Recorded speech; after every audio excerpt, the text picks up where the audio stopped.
On va parler de la Fédération des des jeunesses vaudoises campagnardes, car elles attendent ce moment depuis des mois et des mois. Les membres justement des jeunesses du canton débutent ce mercredi leur fête du 100e anniversaire de la Fédération vaudoise des jeunesses campagnardes, une manifestation où l'on vous retrouve, Anthony Lover.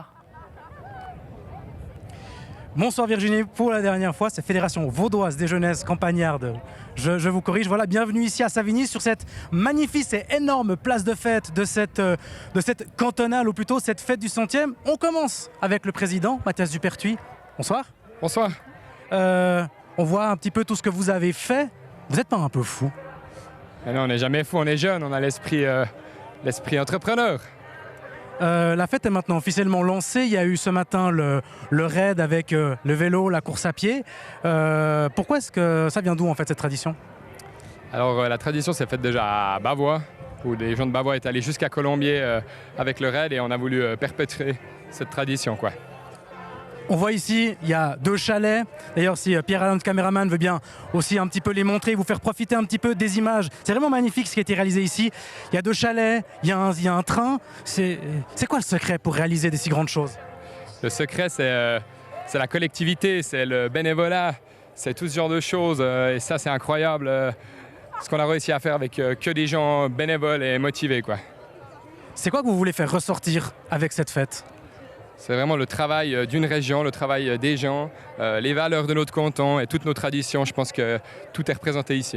Mathias Dupertuis, en tout cas, on vous remercie. On vous souhaite une bonne fête. On espère que tout ira bien pour vous. Je vous remercie, je vous laisse aller vaquer à vos occupations. Et on passe tout de suite à notre deuxième invité. Lui aussi, il attendait cette fête avec impatience. Bonsoir Cédric Détraz. Bonsoir.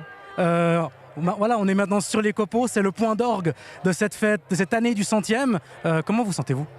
Alors, c'est certes un honneur d'y arriver enfin. On était impatients il y a quelques jours. Maintenant, on a envie de participer à cette fête pendant ces 3 semaines, que les participants aient du plaisir à participer aussi à cette fête, et puis que la fête soit belle, ça soit une réussite. Ce sera quoi l'héritage de ce 100e VJC, de cette magnifique fête? Eh ben, je pense de mettre en valeur tout ce que les jeunesses savent faire avec brio. Ça sera également pour les 115 membres de l'organisation énormément de compétences qui sont acquises par les constructions qui sont autour de nous. Et puis après, j'espère un héritage éternel, ça vraiment j'espère, pour que la Fédé continue vraiment sur sa lancée. Vous parlez de la Fédé qui continue sur sa lancée. C'est vrai que cette fête, elle est un peu à l'image de la Fédé, traditionnelle, mais aussi tournée vers l'avenir, on peut dire ça. Alors complètement, hein. Moi j'aime à dire que la jeunesse, elle évolue constamment, mais tout en gardant son état d'esprit, ça c'est important. Je veux dire, on a commencé, la Fédé, elle a vécu les crises économiques, la guerre, etc. Mais on évolue constamment. Et puis maintenant, on se tourne vers les réseaux sociaux, etc. On doit constamment s'adapter. Donc voilà, une certaine tradition, une certaine fierté. Et puis on s'adapte au terrain, comme on dit. Ça, en parlant du terrain, je vous propose d'ailleurs à Pierre-Alain de montrer le buffet de la gare. Il y a même un buffet de la gare qui a été mis ici. On voit juste, vous verrez en dessus, le petit train aussi qui a été prévu.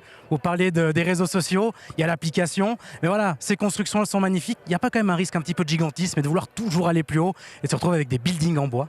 Alors c'est des alertes, la question de la démesure en effet. Je veux dire, la fédération, le bureau central, on met passablement de cahiers des charges en place, de règlements qu'on adapte chaque année aussi à chaque situation. Et puis si on voit qu'on va trop loin, faudra réduire la voilure pour rester convivial. Déjà là, c'est très convivial. Mais voilà, quand on a une équipe de dingue, des fous de la construction, des bûcherons, des charpentiers, on peut que admirer ce qu'ils ont produit. On l'admire autant que vous. Merci beaucoup Cédric Détraz d'avoir été avec nous. Et du coup Virginie, je vous repasse la parole.